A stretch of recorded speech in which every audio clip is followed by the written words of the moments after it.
Sizga qisqacha bir hikoya aytib beraman. O'rta maktabda o'qib yurgan paytimda o'qituvchimiz insho yozishni topshiriq berdi. Ammo insho uzunroq bo'lgani sababli uni tugatish uchun bizga naqd bir oy vaqt berildi.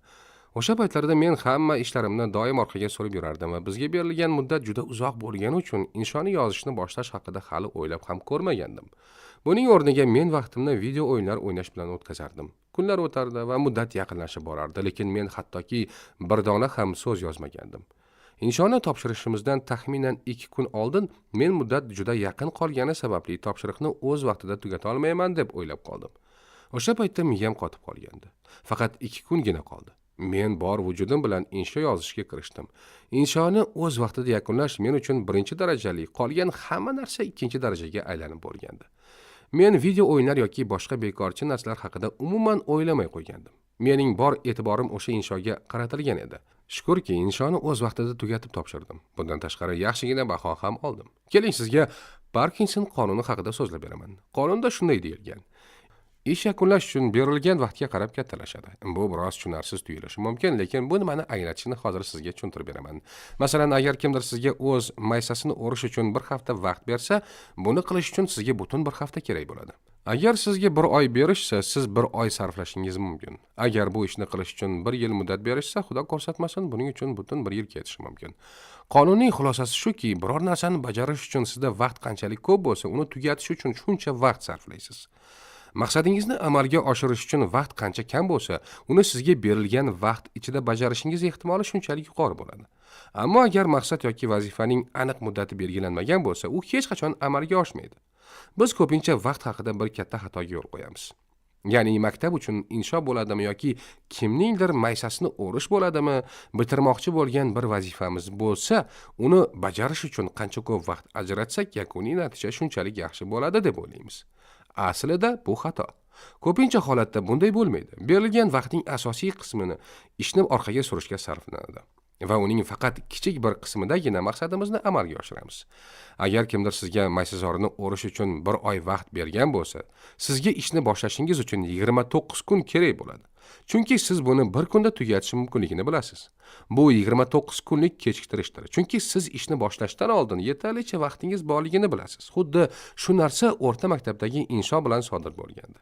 Berilgan bir oyning ko'p qismi boshqa ishlarga sarflangandim va muddatning faqat bir qisminigina insho yozishga sarfladim. Agar menga o'sha inshoni yozish uchun bir oy o'rniga bir hafta berilganida, men uni bir haftada tugatgan bo'lardim. Keling, topshiriq muddatining tugashini olov deb tasavvur qilaylik. Belgilangan muddat uzoq bo'lsa, bu olov anchagina kichik va xavfsiz tuyuladi. Bu olov hali xavfsiz tuyulgani uchun uni darhol o'chirmaysiz, ammo buning o'rniga boshqa ishlarga mashg'ul bo'lasiz. Biroq muddat yaqinlashgan sari olov kattalashib boradi. Oxir-oqibat dastlabki kichik uchqun shunchalik katta bo'ldiki, bu yong'inda butun hayotingiz yonib ketishi mumkin. Endi sizda iloji boricha tezroq uni o'chirishdan boshqa tanlovingiz qolmaydi. Shunday qilib, bu yong'in sizning asosiy e'tiboringiz markaziga aylanadi. Hayotingiz yonib ketayotgan vaqtda vaqtingizni ahamiyatsiz narsalarga sarflamaysiz-ku, to'g'rimi? Siz elektron pochtangizni 10 daqiqa bo'lsa ham tekshirmay qo'yasiz. Sizda Twitter yoki Instagramda qisqa videolarni ko'rishga vaqt yo'q.